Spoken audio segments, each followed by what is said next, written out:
in Delhi, and he's currently the assistant professor, political sociology at Kathmandu University.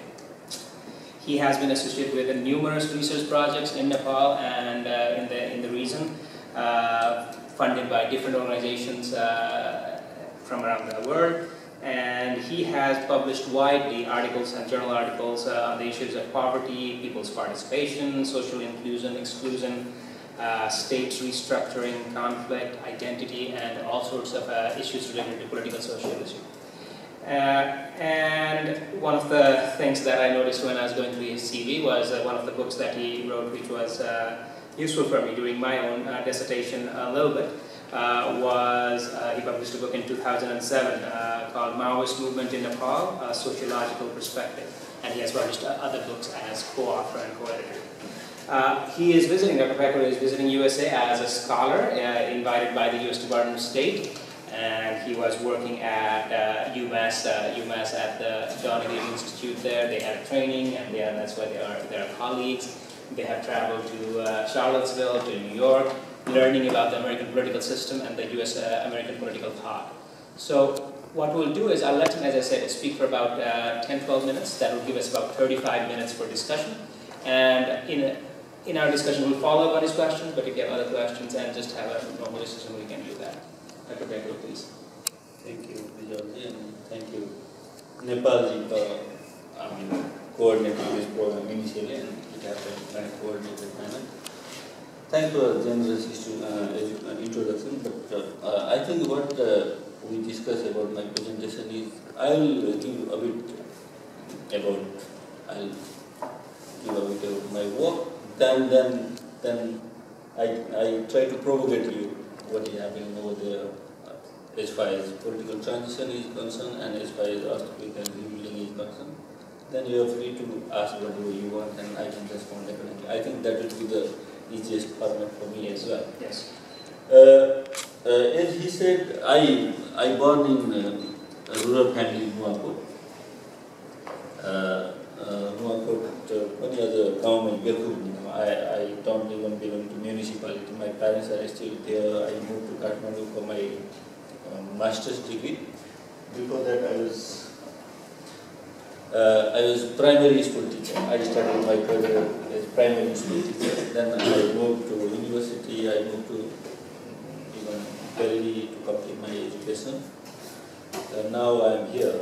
As he mentioned, I was quite interested about Maoist movement. That is how I started my career as researcher. I completed my master's in philosophy, MPhil in Maoist movement. That is what the book he referred to. Once I completed, I published it. Then once I studied Maoist movement, I realized that the core issue of the Maoist movement was marginality, domination, superiority, inferiority, this and that. And I tried to understand what is it all about. Then I switched to my topic from Maoist to social inclusion and the marginalized community. And I did field work on Nepali Dalits. That is for me the marginalized most, because for others there are other type of exclusion. For example, for Newas, yes, they were culturally excluded. Their issue is culture, language, but they were not posed kind of untouchability. For Madhais also, yes, their nationality is always questioned, but there was also not kind of untouchability issue. But for Dalit, though we consider them as hill community, same religion, same community, similar, we look even similar to each other, but the untouchability made them far away from that mainstream. That is how I find, and I started dealing with that, and I wrote PhD on that. But along with that, my interest was about this conflict as well. That is why he mentioned I published lot many articles. Some is singly authored, some are co-authored, and etc. So my argument about this Maoist movement, in a way, it was true. For example, the way Maoists try to go to the people's work, quote unquote, I don't use this very phrase because I don't believe that they were doing people's work. That is why I always use it as quote unquote. Because the way they went, they were part of parliamentary democracy, you all know. And once the Maoist party was divided, one of the faction was not recognized by the Constitution Election Commission and Baburam Bhattarai with this pretext. But for example, if you have case in the code of Election Commission has to recognize one as authorized, or what term you say, legal entity, and one is illegal entity. That is what the Election Commission did. But they had every right to register a new party and go for the election. That they didn't do. And while doing this Maoist movement, I tried to deconstruct a couple of theories.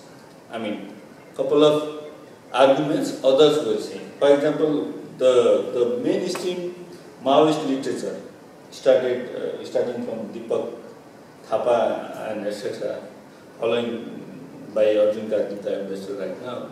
If you read their article, the very argument they posed was like this. Maoist submitted, Baburam Bhattarai submitted 40-point demand to the Sherbahadur Deuba government. They were denied, and that is how they went to the Tantra. That is the pretext we all narrate. And many people even today narrating this very argument, but I don't think that was the fact. Why it is not the fact? We're due to a couple of things. For example, if you follow minutely, Mao submitted this with deadline. The deadline was up to 17th of February. But before the deadline, they started. That is why this is number one. I argue that this is false argument. And the background, you could see Prasanta was leading underground party, and his party, underground party, already decided in January, saying that we from February 1st have to launch Maoist movement. See, there's armed conflict. That is how it was by and large guided by the underground party, not by the Baburam party. That one aspect I inherited in my book, and I think that is the true argument I even now consider. If I go to the topic, then, for example, even this very concept, political transition, for me is kind of problematic. Everyone talks about political transition in Nepal. And I try to look from different angles. For example, yes, only one thing you could see that, yes, we are in transition because we don't have constitution. But many scholars started arguing that Nepal is in permanent transition. They feel like from 50 onwards, we are always in political transition. Yes, true, every society is in transition. Every society is in transition. It tries to move from this step to another. If you correctly follow this very word transit, means you have moved from one way and you are yet to reach in another point. That is what is called transit. For example, if I move from DC, I stay there in Qatar for 3 nights, and then go to the Nepal, it is not transit.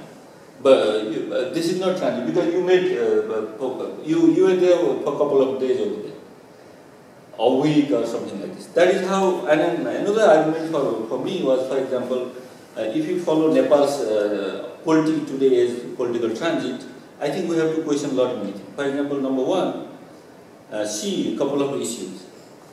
We do away with this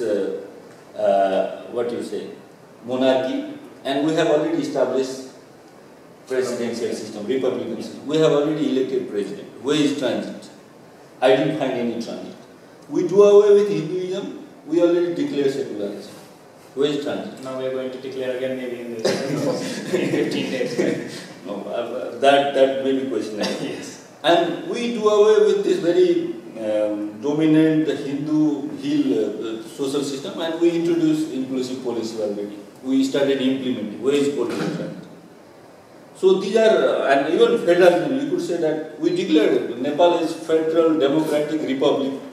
So where is transit? No transit at all. Transit is there for the politician to buy time. They do everything in the name of political transition, but once the issue come about the people, commoners, welfare, etc., and they just say that, wait, we have to bring constitution and everything will be alright. That is why this very terminology seems to be problematic for me. That is number 2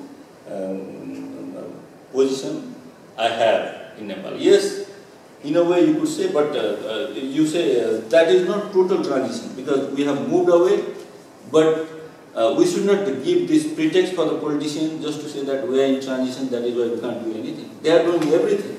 For example, you could see politicians this budget and the earlier budget also. They try to increase their this parliamentary fund like anything. There is no political transition for them. They could increase their salary. They could increase their facility. They could introduce many laws which is favorable for them. Once the issue comes about the people, they say that, and I don't blame any party. All are together. All are clubbing just to say that wait until the constitution comes. And if we continue to be submissive like today, if we don't have sort of critical evaluation of whatever political parties are deliberating, maybe we may not, because constitution is nothing. We had 6, 7 constitutions. Whether constitution delivers? No. It is political culture. We are discussing about this. For example, maybe you may ask me what was the things you learned while you were in US. Yes, system. If you follow law, that's all right. Every law would work, provided you follow. If you don't follow, no law will be implemented. Law can't help you to do or not to do anything. That is what we have to do for law, I think. So these are the things I have in mind. And as far as this earthquake, I'm quick in a way. For example, I belong to Nuwakot district, and if you follow this, and even in earthquake there is politics. For example, many people tend to think that Kathmandu is the most affected district for a couple of days because they didn't know kind of effect in the rural area, and Kathmandu being half of the population of Nepal had sort of casualty, and we try to follow this casualty and try to classify, oh, Kathmandu seems to be the one of them. But if you see the number, I think number 1 would be Sindhupalchar, number 2 would be Rasua, because Rasua is having only 40,000 people, and more than 1% people were killed over there in Rasua. But number is small, that is why we neglect. Gorkha being a center, we try to focus on Gorkha. But now, and Nuwakot was number 3rd, and my village was affected like anything. We lost 42 people from my own village, and that is how, while first earthquake happened, I was in the Kathmandu. I was not that much, yes, terribly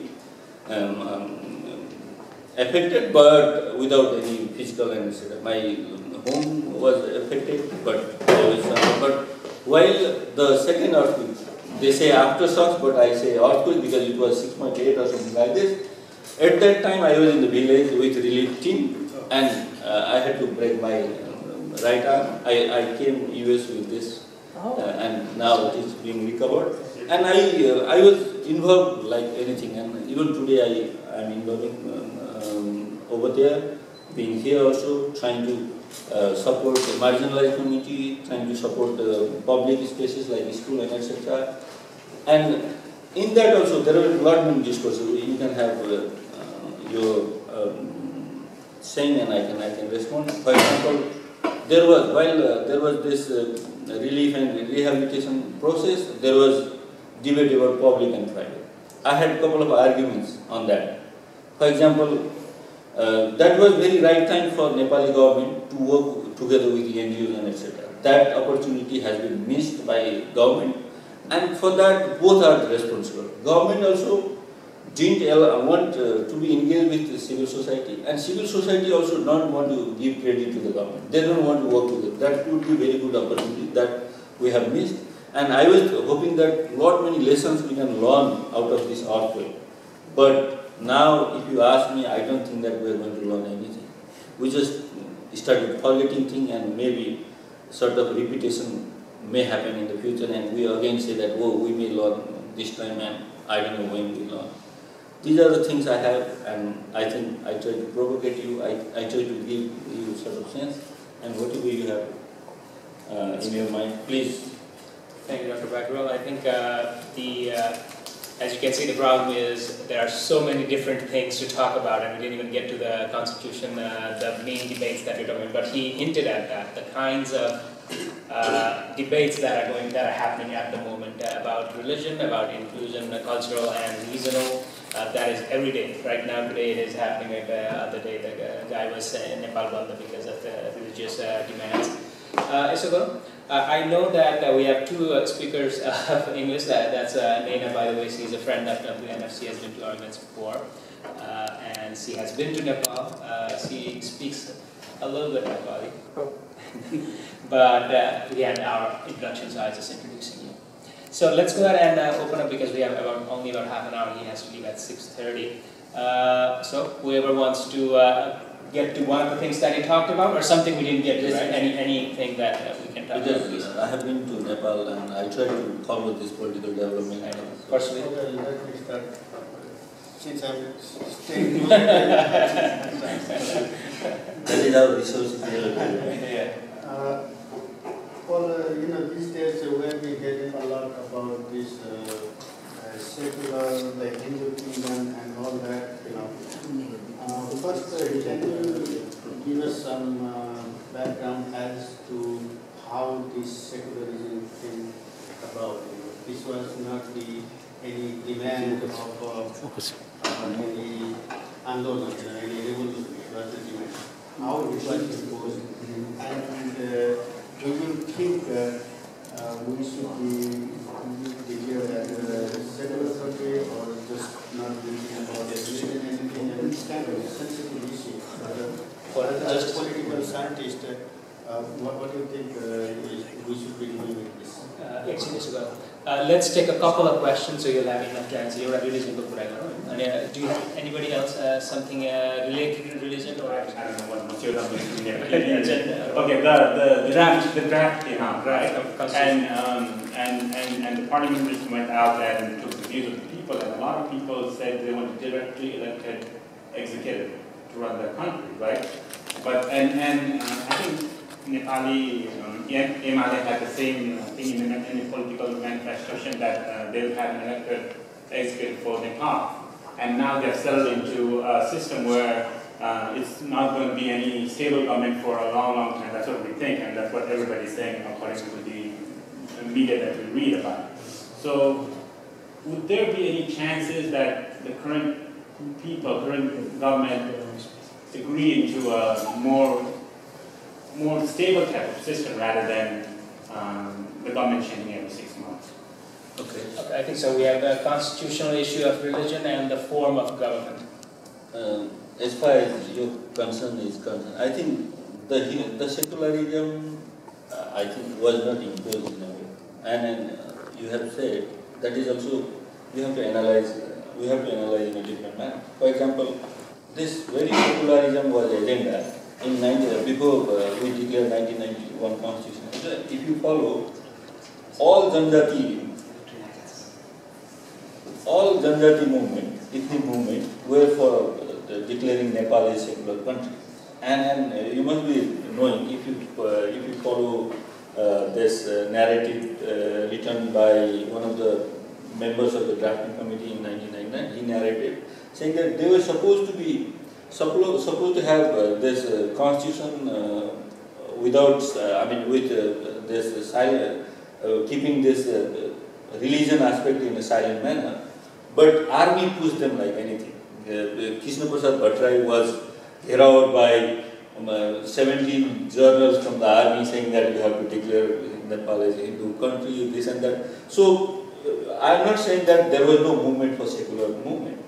It was from 1991 onward, and it was very strong, at least by Janjatis, ethnic community. But the way they declare, that is why I told, it is, they could have given sort of period so that people could think and have, at least for religion, they could have given transition, real transition. We don't want this Hinduism, but let people decide what they want. They didn't do. All of a sudden, the next day, they declared Nepal a secular state without trying to understand the consequences. That is the problematic. But the way it was declared was problematic. But it is not true that there was no Eastern movement about secularism. But, and again, I think, yeah, that is what they are saying, but not many people talked about this Hinduism to come back. But I think there will be problem now, because you have given sort of liberty to somebody. If you try to cut this power and get this power back, and I think there will be kind of violent situation. Instead of doing that, Nepal, there are also lot many thoughts. For example, some are talking like, let's be silent about this. Don't say about secularism, don't say about Hinduism, and that is what would be one of the ways. Others are saying that instead of saying secular, let's talk about freedom of religion. There will be compromising point, but you should. I don't think that we should again declare Nepal as a Hindu country, and it has lot many consequences. I don't buy this very idea because yes, that works in US, that works in countries like the developed country because they have political culture. But if I declare Nepal as a Hindu country, and again there will be problem. For example, see, it's not like India, Pakistan. They declare Islamic country, and all ethnic minority number is going down day by day. That is the case in Bangladesh as well. It's not, and in Nepal, yes, Nepal's good thing was even if we were a Hindu country, our Christianity, our Muslim population were growing up. That is what we practiced because it was not by doing. Unknowingly we did this. We were not suppressive. Our regime was not suppressive about this religion. That is all. But now this agenda. If you bring back this Hinduism, and our Hinduism will be very brutal against other religions. That is what I understood. That is why I am not for a Hindu country anymore. This is my personal thing. And there were political movement, social movement for secularism. That is also true. And people feel like secularism is one of the pillars of democracy. Yes or no, but we can debate. But I think there are options, as I hinted. You can keep silent about this religion, and you have to accommodate all religion. Mm-hmm. Right. That is, I think, what I sense. And regarding your thing, I think there are, for example, if we follow earlier discussion, one of the factions of Congress was also having this very idea to have directly elected Prime Minister. For example, Narari Acharya, Gagan Thapa, and Pradeep Giri. And UML was also having this idea. But once they brought this draft in the last Constitution Assembly, they compromised. There were a couple of members who had opposing voice, but UML by and large agreed to go for this parliamentary election of the Prime Minister, parliamentary system, Westminster system. Now, yes, I also hear, as you are, because once they agreed, I had to come here, and it's my 6th week, so I am also not that much updated. But whatever discussion was going there over there, I could understand that, for example, in that very draft, there are a couple of mechanisms to have established system. For example, Prime Minister should be elected indirectly by the Parliament, but as far as this vote of no confidence is concerned, there are lot many clauses. For example, for initial 1 year, there will be no vote of confidence motion. 1 year is established. If somebody, some parties go for that, and it can't be repeated in at least for 1 year. That is another mechanism. So that is how they try to have established system. And in that also I have my own opinion. For example, stability for what? If you want stability, and Panchayat Mahindra stability was good. That is why stability versus democracy. We were discussing about why US choose Congress for 2 years term. Because they feel like if we have quite often election and people, at least leaders go to people and they have to deal with the people. That is what is democracy for me. If Parliament change Prime Minister, I have no problem. Even if they change in 3 months, in 3 months, because the problem we have is we didn't have established governance system. if we follow parliamentary system, if we establish parliamentary system, changing government won't be, I think, problematic. This is the case in Europe. For example, in Europe also, in many countries, government, prime minister would change maybe in year or 2 years. But system is there, democracy is there, and governance is there. Bureaucracy can run government. This policy making can be done by the politician, and in that, I think that is also very much understood by us in a different manner. This stability versus democracy. Also, I tend to think that what kind of stability? For example, for me, the Sri Lanka case is quite unique. Earlier, Sri Lanka, we even South Asian and even globally were saying that, oh, this conflict should be ended. Rajapaksa came, and first he became what do you say? Dictator. He tried to have established system. He was there for 8 years, but we felt like, oh, 8 years is very long. He's dictating us. That become so we keep changing our perception. But whether it is for people, that is what we have to think. That is why I think in Nepal we try to have parliamentary democracy established with lot many clauses. But for me, these clauses are also not necessary. If system is there, I don't think that if Prime Minister changes, nothing will happen. Because by and large, bureaucracy runs the government. That is what is my perspective. All right, good. So let's have a couple of more questions. You can follow up on the ones that he already talked about, or anyone. Saraju, please. Disaster hit the districts from like Gorkha to Dolakha. And these are the districts which were mostly hit by conflict also, like central stage of conflict. And since and like we have the double burdens to the people, right? Hardly we are recovering from the consequences of conflict. Like hardly peoples who are like mainstreaming their quality and everyday life right after the conflict. Even there are issues of like the disappearances and other justice reparation on transitional justice issues. And we had this disaster now. And what would be future consequences? What future consequences do you see? Like whether impact of conflict will contradict with impact of disaster, or like it will be more like combined.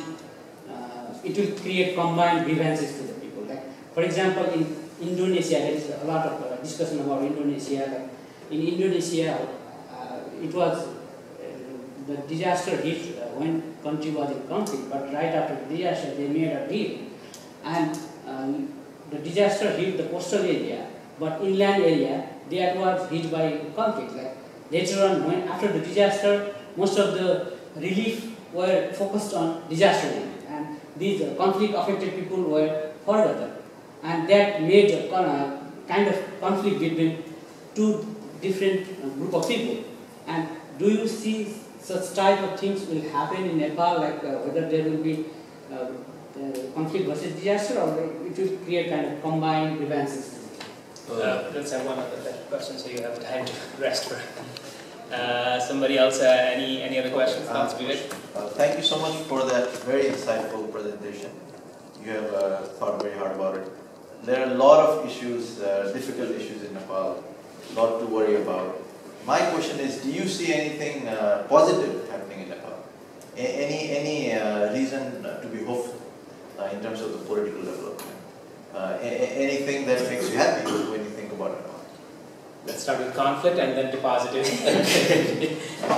Yes, you are right. For example, I was also thinking, for example, this earthquake, yeah, that is very unfortunate, but it may impact positively as well. But as I told you initially, I am less hopeful about this.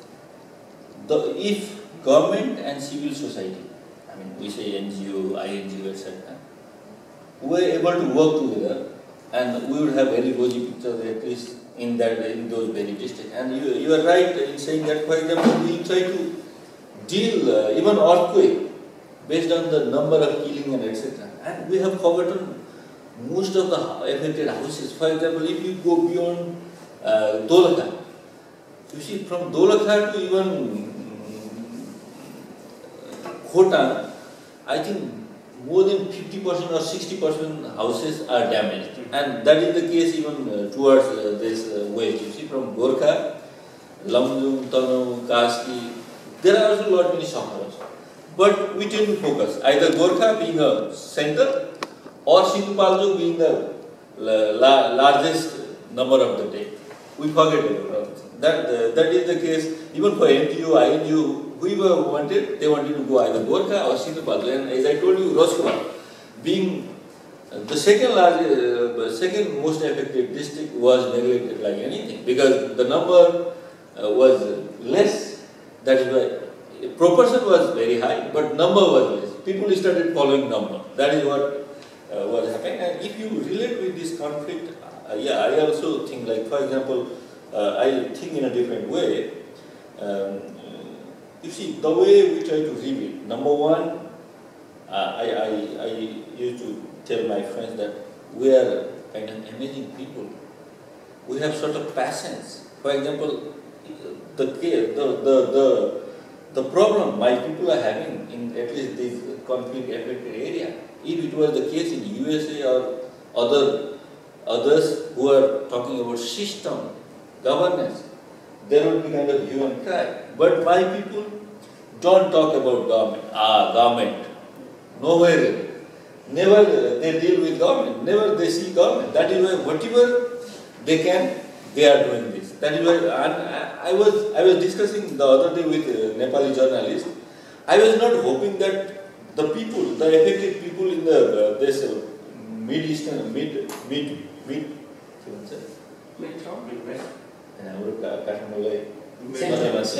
Central.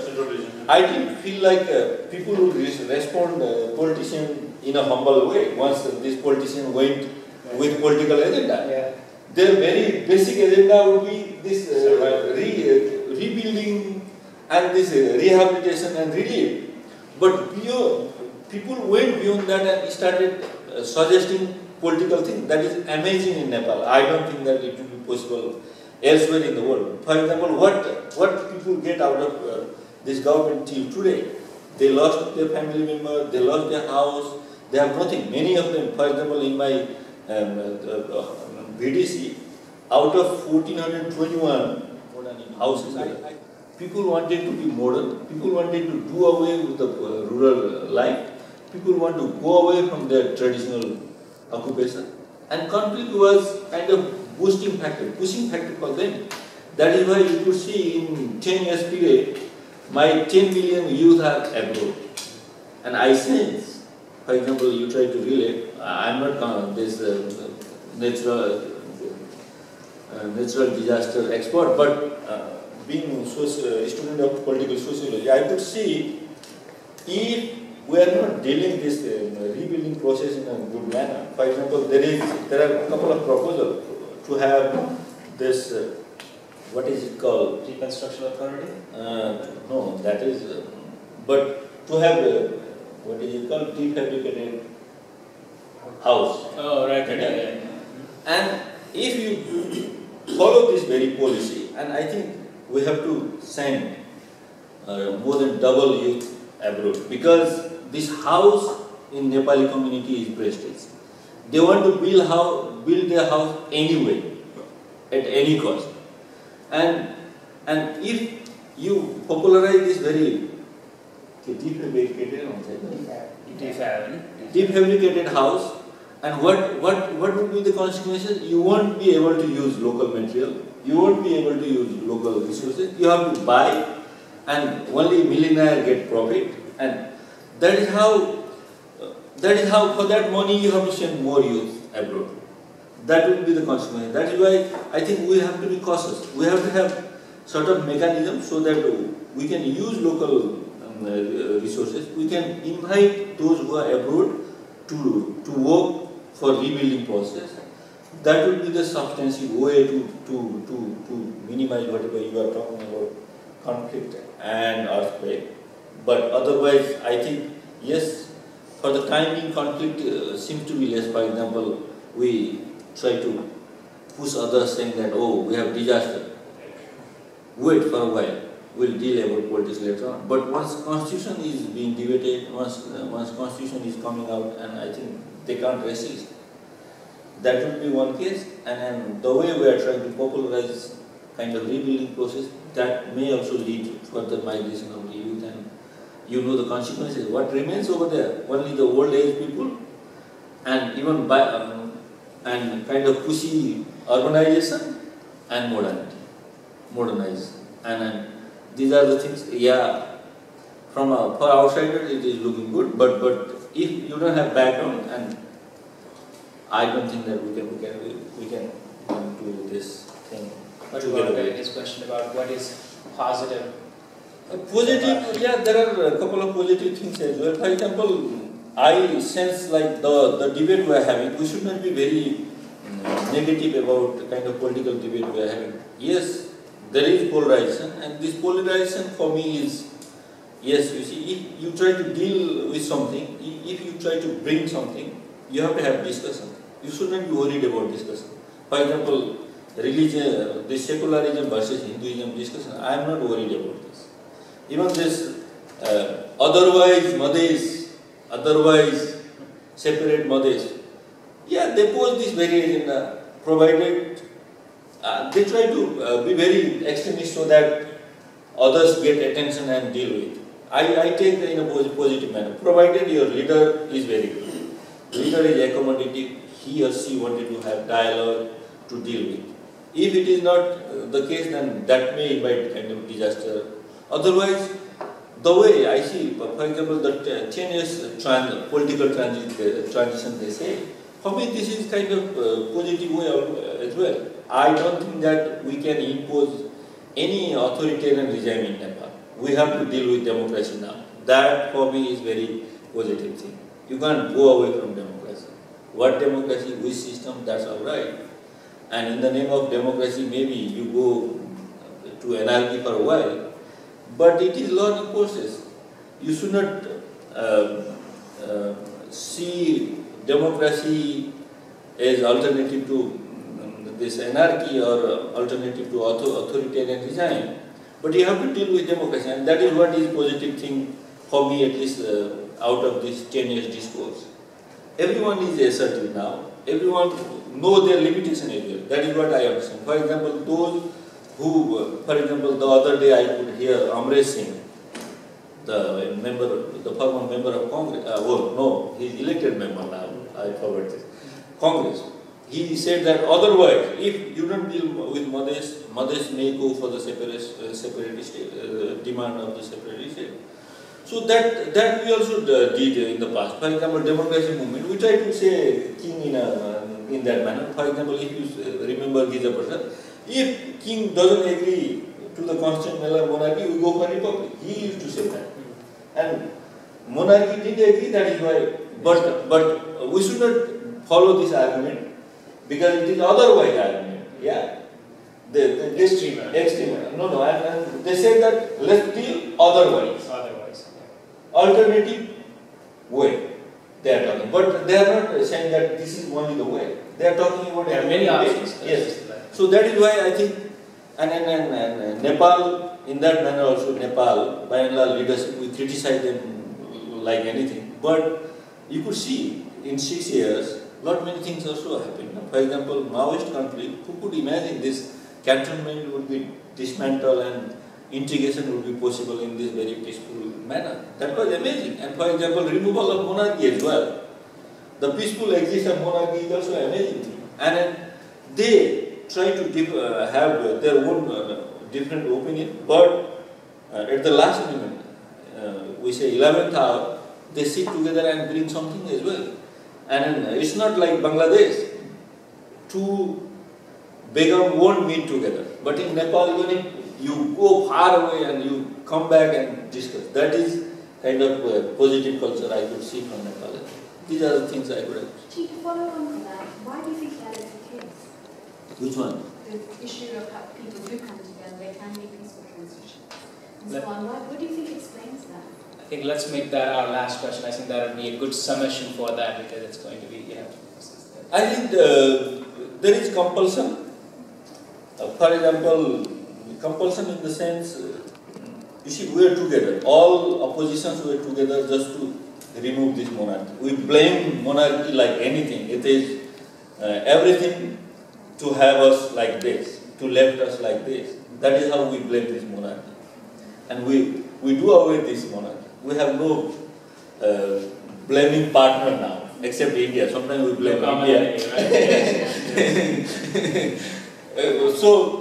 Sometimes we blame India, but it's not. It's ridiculous. We people sit here and we blame the security guard. It's not. We could discuss over here and we could resolve this. And blaming India for them also is not very good thing, because they are the actor. That is why compulsion is one, and then I think second one is I think we have sort of sort of established political culture as well, and we are assertive, but we know how to compromise. For example, I used to tell even Indian friends, we are assertive. Then even if this democracy was on and off in Nepal from 50 onwards. You have, I say India. They have established democracy for maybe 60 years, but I'm not saying you. I just try to compare. But people in India seems to be following more feudalism than us. I used to tell them, because our ethnic people are women. They are very assertive, and we follow less feudalism than that of in many parts of India and Pakistan and Bangladesh. That is one of the unique characters. I don't know, maybe due to small country kind of thing, maybe, I don't know, maybe this, I think we are not in between. Still we are in a tradition, I would say. For example, we say Krishi Pradhan Nepal. We still, bunch of the people still have this nostalgic of this farming community. That is very organic, very tied up. We are still having this nostalgic. That is why we try to have negotiation. For example, for me, I was here in Washington for 5 days. I could meet many people. We all have nostalgia. We want to meet. We want to discuss. This is not the case for other countries, even India, Pakistan, Bangladesh, and etc. I think that also works. I think that is these are the things. Compulsion plus our nostalgia. If I can just add a little bit to that. For example, if you look at community forestry in Nepal, and you look at joint forest management in India, joint forest management in India largely is a kind of semi-failure, semi-success. Because community forestry has done so much better in Nepal by a long shot. And even the Ministry of Forest and Soil Conservation in Nepal is much, much more progressive than is the Indian ministry, which is very colonial and very top-down and very hierarchical. You could explain all these factors in different ways, but ultimately it's quite fascinating to know why the Nepal system. It's not just that it's a small country, it's not just that it's mountainous, but there's something else, I think, also. We're a superior race. Maybe that's